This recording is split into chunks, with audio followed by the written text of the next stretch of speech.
Okay. So the name of the brokerage is Superior Properties Group. We do both residential and commercial. And it's kind of funny because there's a lot of companies that just do residential, obviously, and just do commercial. So the ones that do both, there's a name in the industry. It's called Res-Commercial. So it's kind of like because we do both. So just so you know, we could do both. A little bit about me. I already told you, but licensed real estate broker. So I'm the managing broker. I've been licensed since 2007. And I do real estate investments as well. Okay. All In right. fact, I have a separate real estate investing corporation that just does investing. Okay. Oh, okay, cool. Besides the other licenses that I have. And I think I already talked about the bottom people that I've met, right? Yeah. Okay. Did I already go over industry? No, I did not. Okay. So I like to show this for especially new people or people kind of, you know, that want to see the similarities and differences in other industries. So if you were to get, you know, in the computer industry, get a software engineer degree, I mean, they get that because they're going to make way more money, right? 8 years plus of schooling, average cost 126,000 to 194,000. Okay, but they're going to make, you know, 80, 100,000 bucks a year. Medical industry, 12 plus years. Man, when I started, well, you're going to get into the medical, but on the nursing side, but you know, doctors, how long it takes. I mean, you know Yeah, that. it takes him more than 10 years. Yeah. Yeah, yeah. And then I think it's 2 years of they're just basically there next to the doctor helping them too before they even do anything, right? Yeah. So that way I'm not lying. I'm talking to somebody in the medical field. So average cost about over 200,000. But these are high ranking. I mean, once you have these degrees and you're in that, wow, you're an engineer, wow, you're a doctor, right? It's pretty big, and they're making over $100,000 a year normally, right? The max I've heard of like a doctor, unless they're like a niche surgeon or something like that. But a normal doctor, you know, 100, 200, $250,000 normally, right? Yeah, somewhere around there. Real estate industry, you obtain your license, you know, you basically pay up to $500, and you literally have the ability to make $100,000 a year. You know, year one, year two. So some people think it's not fair, but let me switch it around, okay? Did you know that most people, 90% of people in real estate, uh, leave the industry?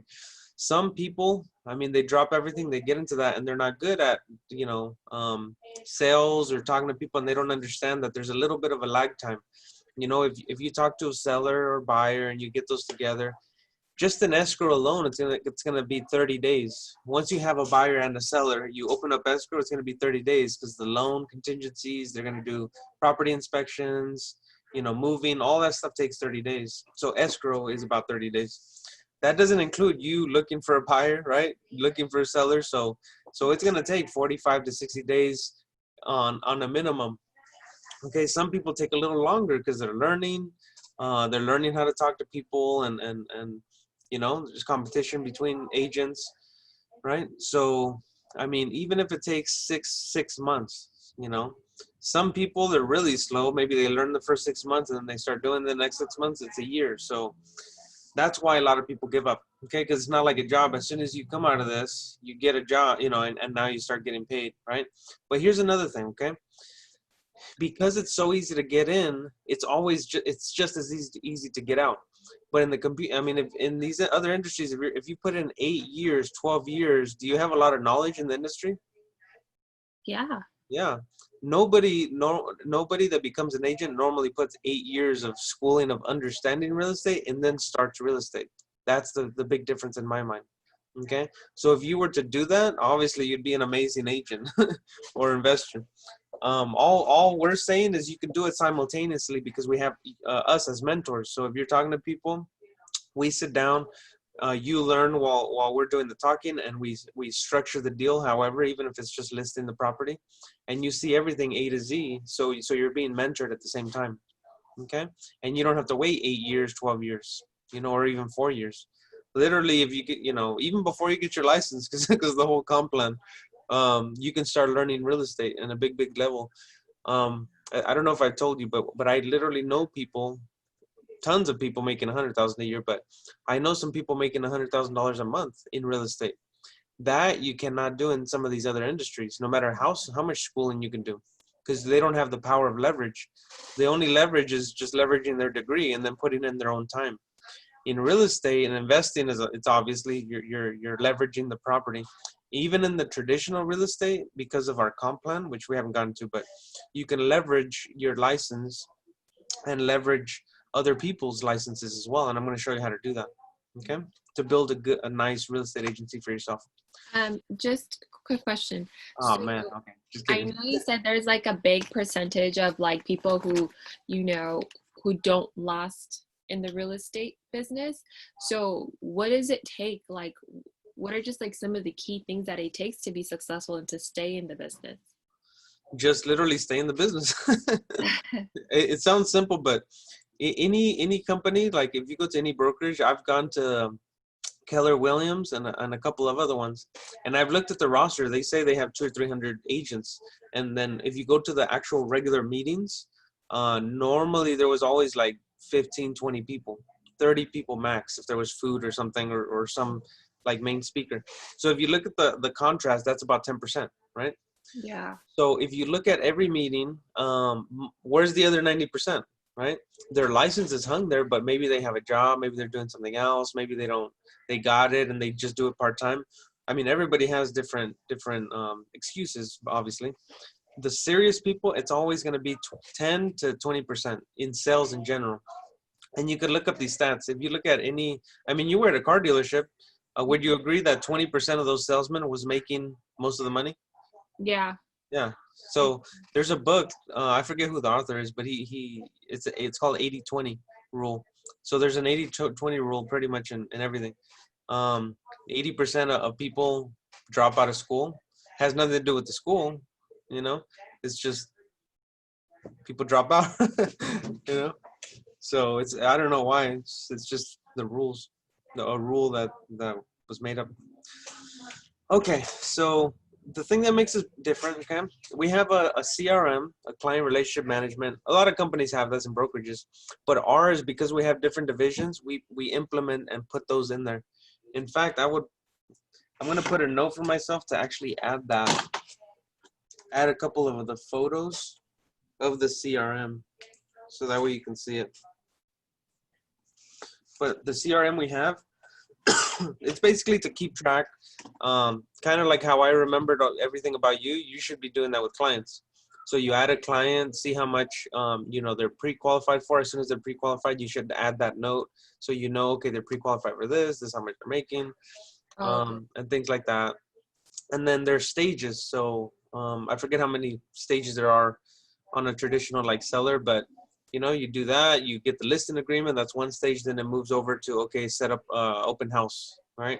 And then move to the next one. Hey, so there's stages, so that way you can just move them into stages until you close it and get funded and make money. Okay, so that's what's cool, to keep everything simple, and it's tied to your calendar, tied to your email. It's an awesome CRM to have.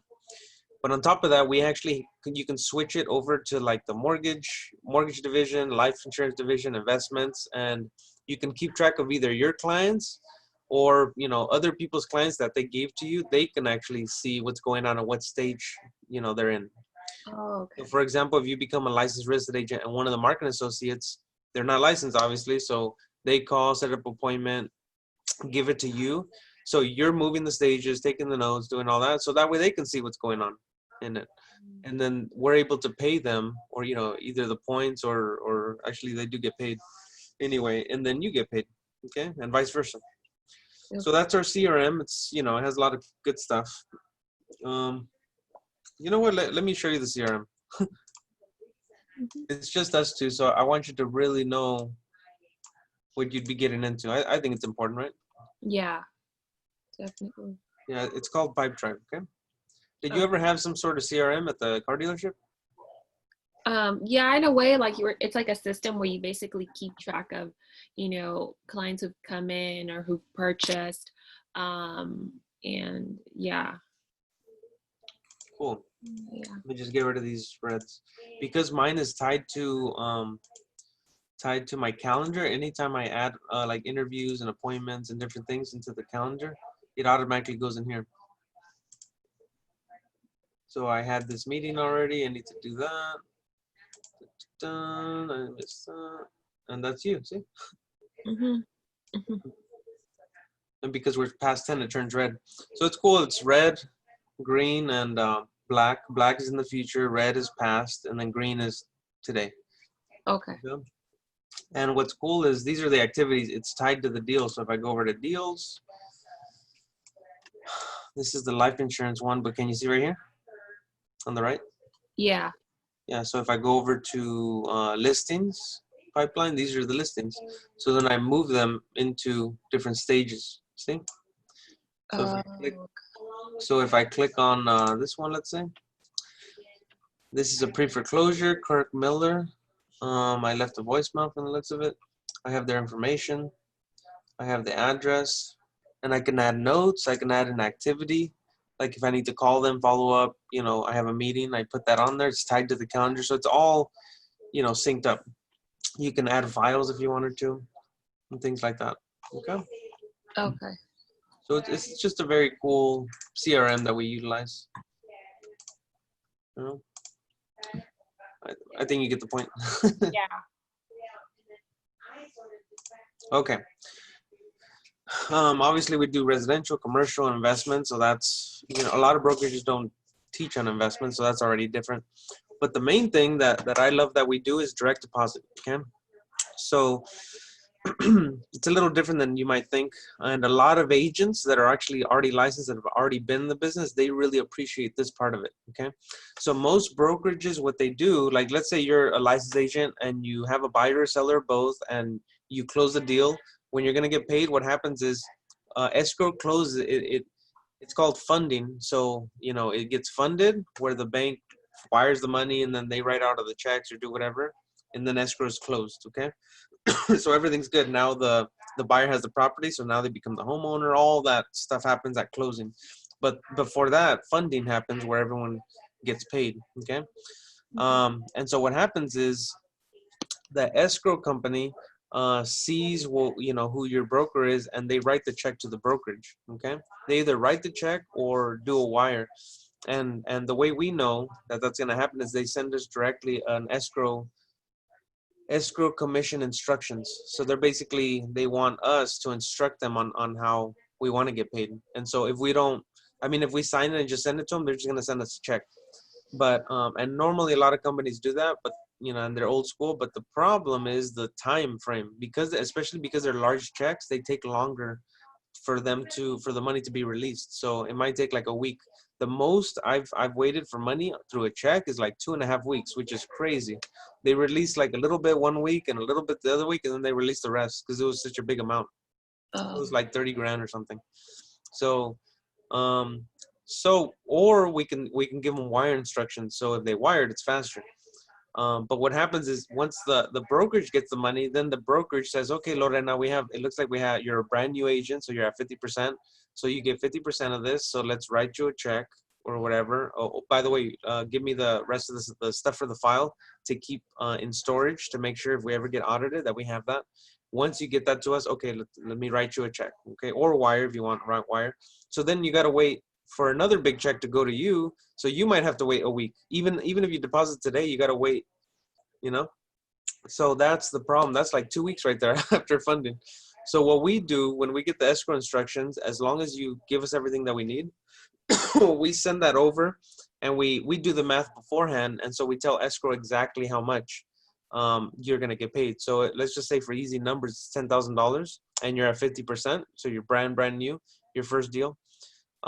Easy math, right? You get 5,000. So what we do is we tell escrow, okay, here's my wire instructions. Here's Lorena's bank account wiring instructions. So pay us $5,000 and then pay her directly 5,000. So you get literally wired the same day or the next day. So you don't have to wait 2 weeks for your money. Okay. So that's a big thing. Not a lot of brokerages offer that.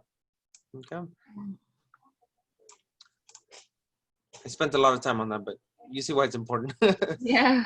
All right, leads. Okay, a lot of brokerages don't provide leads, or maybe they train on leads and they tell you where the resources are, and that's pretty much it. So we actually have access to all of them and actually give it to some of the agents in the beginning, and especially marketing associates. Okay.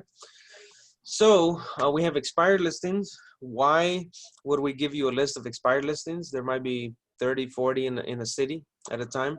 So they're potentially motivated sellers. What happened is the last agent, they had it maybe listed for 6 months, a year, and they didn't sell it in that time frame. So then it becomes an expired listing.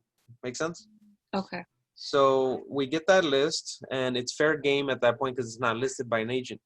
While it's listed with an agent, we can't go talking to the owner. We have to talk to the agent. Just like in court, we have to talk to the attorney, not the client, right? Yeah. So we're basically kind of attorneys, but in real estate. So they already had it listed with an agent. Obviously, they had it listed with an agent because they want to sell the property. So we go over there, actually with our investor hat, and say, hey, we'd like to buy the property. You know, and if they say, oh no, we want to sell it way higher, okay, well, we can list it too. This is what makes us different. And so we have that presentation, and so we get a lot of good expired listings to turn into active listings again with us. You know, so if you get 2 or 3, you have, you know, a good amount of commission that's waiting for you, you know, as soon as you close. So now it's your job to obviously do open houses and market it, but maybe that's what the last agent wasn't doing, right? Okay. And what if they were doing something like that and it just didn't? It Well, didn't. there's only 2 things that normally happen when a house isn't sold. Either it's too high of a price where nobody's willing to buy that, you know, pay that much, which is like 90% of the time what it is. So we Mhm. have to list it at a smaller, or it wasn't marketed properly. There's a lot. I mean, I can literally spend, you know, an hour or two and show you MLS listings of agents that put one picture up and they put a crappy picture up, right? So it's like little stuff where it's Okay. like take more photos, put them up there so that way you have more of a chance to sell it.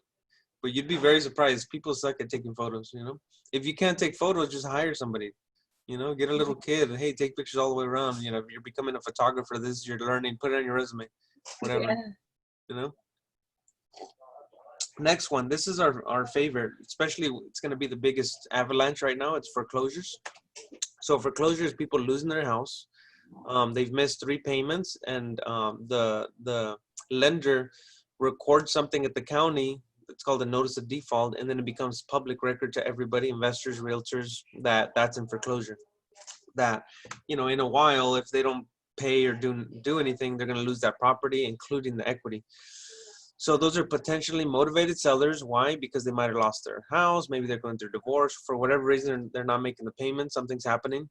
And if they can't make the payments, then hey, sell it so that way you know you save your credit. You can get the money out, the equity. Yeah. But either way, they need to do something. Okay, so foreclosures is big. Next one, probate. So this is when somebody passes away, and then their property and everything's gonna go to their beneficiary. So that in between it's probate. It goes through probate court, or called probate. Because they didn't have everything set up correctly, a judge has to literally make sure everything's good, that it's going to the right people, and sign off on it. And they're kind of saying, this is it. Okay, even if there's a will involved, a will of the person that passed away, all they're saying, all they're doing is giving instructions to the judge at probate. Okay. Okay. There's other ways to go around it where it goes automatically to the beneficiaries. That's a class in itself that I don't want to confuse you. But this one, basically, these are potentially motivated sellers. In fact, a lot of other agents don't want to deal with probate, so even better for us. So the beneficiaries, normally they want the money, not the property. So they want to sell that property and then pay off whatever debt is involved, and then they get the rest of it. Okay, there's a lot of these beneficiaries. They already have families. They already have houses, right? So they just kind of want to liquidate normally. Okay. Yeah. Okay. The fourth one is vacant property. So these are, you know, there's nobody in there. Nobody's taking care of it. There might be out of state owners or out of the country owners that just did it for investment. So we can go in there, you know, give money to take it over or whatever, and normally they get money in their pocket, you know, whoever had it. Any questions on this? No, I Okay. got it. So this is our compensation plan. It's pretty simple. It's 50 to 90%. Let me get, oh, you know what, this thing's animated. So it's 50 to 90%. Okay. um and it's very easy to go up in comp plan. Okay. So GC You see this GC? I mean, Yeah. the whole thing is GC, but GC stands for gross commission. So gross commission is, you know, whatever it's listed at. Let's just say it's 400,000, and our office is going to get 3%. How much is that? That's 9. No. Nobody 12. likes to use a calculator these days. 12. Oh, is it like $12,000? Yeah, it's 12,000. Oops. Yeah. Yeah, so this one's $12,000 of gross commission, and so that is obviously way more than 10. So then you'd go up in contract. So it's very easy to go up in contract. We try to make it easy to where you know exactly what you need to do to go up in contract. And even without this, this is kind of like a structured kind of rules to go up. But even then, like you can talk to me and hey, this one I learned a lot from, and I've spent a lot of time with this, and then I've been out in the field with this person. You know, I think I should go up in contract even though you don't hit this. So then I'll look at everything and be like, okay, and then I'll just raise you in contract. So Oh. very easy. Basically I want you to make money. I just want you to know that you have the experience to go with it. You know, I don't want to put you at 90%. You don't know what you're doing, and you're gonna need my help. So what's the incentive? I'm only getting 10% at that point. You know, if I'm doing the work. And this is any brokerage. The more experience you have, the less you need from the broker, then the more money you make. Pretty simple, right? Yeah. And this is the easy way to do it. Okay. So what makes this hugely different is you can either do it yourself as a producer, very easy to go up, or you can do it as a builder. Okay. So our brokerage actually allows you, even with your real estate agent license, to build a team, almost like a broker. Okay. So if you build basically an agency, almost like a brokerage, then as a team, like let's say you put some ads up and you get 2 or 3, and together you do 25,000, which is only 2 times as much as this one, right? So very easy now that you have 3 people with you, or 5 or 10, however many you want. As a team, while you're doing this, you go up in contract. Okay. So while your team is doing this, then you're going up in contract. It's only fair, right? Yeah. Okay. So you're making more and more money. So that way they're helping you, go up in contract. Make sense? Yeah. Okay. That, and you're getting paid. So you actually get paid. We allow you to get paid the difference in contract. So let's say, for example, you're at 70% comp and you bring in somebody that's 50%. Okay. Because you're helping them, talking to them, and doing all that, obviously you should get paid. So you get the difference. So 70 minus 50, you get 20%. Which seems like, something small, but do 20% on 10,000, 20,000, those numbers can add up. Yeah. It might be an extra $1,000 or $2,000 on one agent. Okay. Okay. So that's pretty huge. Yeah. Are you excited about that at all? Yeah. Okay. Yeah. That's See, sometimes what happens, Lorena, is like you're new to real estate, right? But if you put some ads up, sometimes you'll get an experienced agent, or maybe you know somebody that knows somebody, and you get a couple of experienced agents where you don't train. All of a sudden, you're making this profit, and they're experienced. They don't even need your help. Yeah. That's happened to me a couple times. Wow. Yeah. I think I need to take this animation off. I don't think I need it. So here's an example. Okay, so obviously you need your license for this one. Let's just say you're doing 1 transaction a month. That's like not that much, right? And this is very part-time. You can just do this only on the weekends. So during the week, you can keep doing your nursing, do whatever. This is just weekend money, okay? On the weekends, you can be helping, a person, a buyer, like show property. That's easy to do, right? Literally 2-3 hours on the weekend, 4 hours. If you have a listing or a seller, then you can do open houses on the weekends. You see? So I'm not even going outside of weekends. This is completely doable, just weekends, okay? So if you're closing 1 transaction, this one's based on $400,000 sales price. Actually, we went through the number, huh? 400,000 times 3% is 12,000. So the same number. It's funny that we had the same number. I forgot about that. So anyway, 12,000, and if you're a starter agent, 50%. So 12,000 times 50% is 6,000 a month. So if you're consistent, you do that 1 a month. So times 12, that's 72,000 a year. Not too shabby, right?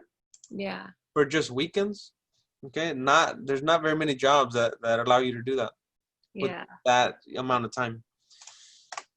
But let's just say you become more of an experienced agent. Maybe you have 4 transactions a month. You can still technically do this on the weekends because you have 4 weekends and you're showing the property and then you put an offer. Hey, maybe they get that. You do that 4 times. Mm-hmm. It's doable even on the weekends.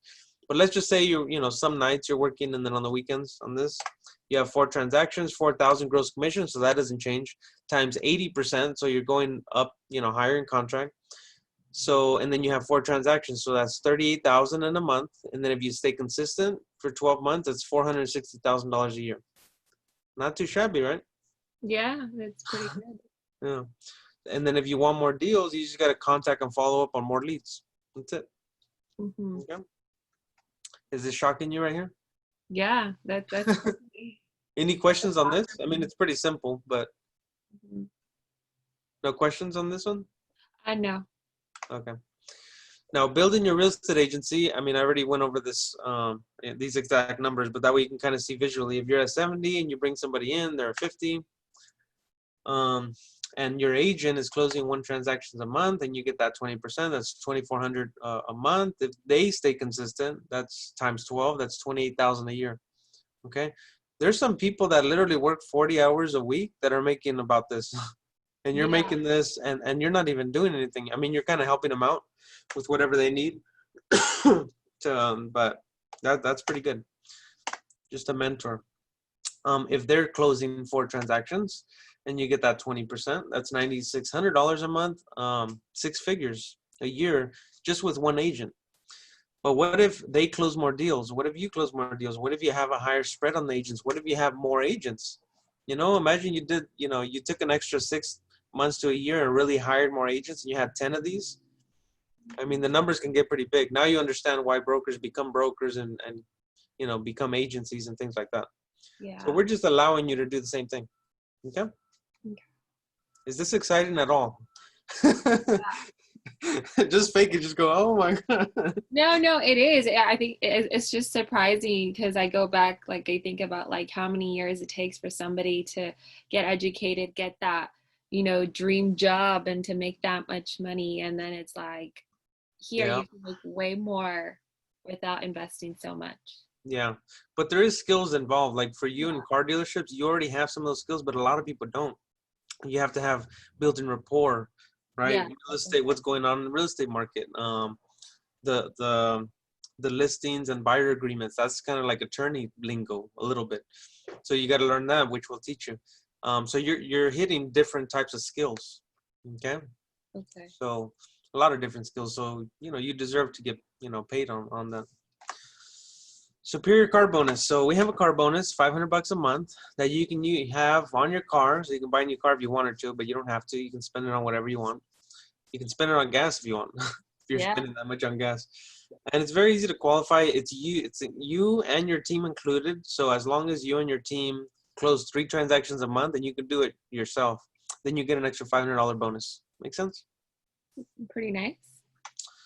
We also have a leadership pool. So 1% from every single transaction, even outside of what you're doing, goes into a leadership pool, and that gets paid out to everybody in the leadership position. Okay. Okay. We also have incentive dream trips. Okay. This is my favorite if I had to choose between all of them because I like to travel. So we give you 2 tickets. So you can bring somebody else, whoever you want. Most people are, some people are married. I don't want to say everybody. Yeah. And then even if they want to bring their kids, they just got to pay for their kids because it's more of a family trip. Mm-hmm. And we all go together and we hang out. So that way we're working together, playing together. We get to know each other's families. It's fun. The last trip that we had, which I think one person almost got there, almost qualified, is and it was very easy. It was like 2 or 3 transactions by a deadline, So we don't make them very hard. Well, actually, depending on where we're going, because if there's more money involved, we have to have more transactions that need to go in there. Oh, But the last one was a Mexico trip. It was a cruise, Mexico cruise. It was like a 5-day, 3 to 5 day. 2 tickets, all inclusive. So we can't do that now because of the pandemic. But yeah. that was the last one. But it would just be great if we went on a couple trips a year. you know, and you just got to do your job and you get to Yeah, go on them, you know. that's really nice. hmm So unique advantages, just to kind of summarize: direct deposit with same day funding, from escrow, high compensation contracts. So you're not stuck there in the bottom where we'll push you up. Team agency overrides, incentive dream trips, real estate investment training, new leads program. By the way, even as a marketing associate, before you're licensed, if you start doing that, accumulating points, I'll go ahead. Like when you become licensed, I won't put you at the 50 because you already have some experience. So I'll put you at like, you know, Oh, that's 60, cool. 65, 70. So you're not stuck there until you're licensed. You Mm-hmm. know, I just want you to get the experience so that way you have that contract. Yeah. Um, New leads program, and then the stipend compensation, which I think we already went over last time. So with us, you're able to get paid on the in-house mortgage division, in-house insurance division, and in-house investment division. Okay. And then Okay. we have business cards, website, and all that stuff that we give you. And whatever your dream is, whatever you want to do, you know. For me, it wasn't cars at all because cars go down in value. Sorry, because I know. Yeah. No, it's true. It's never been my dream either. Yeah, and for me, it's not even having a big house because I don't care to have a big house. I just want a little cabin, you know, in the woods. But I want to travel and spend time with, you know, people I know and love, you know, friends and Yeah, family. So the I like family. that right one for myself. Well, that's it. Time waits for no one, dreams demand decisions. What will be your legacy? Let me stop the recording.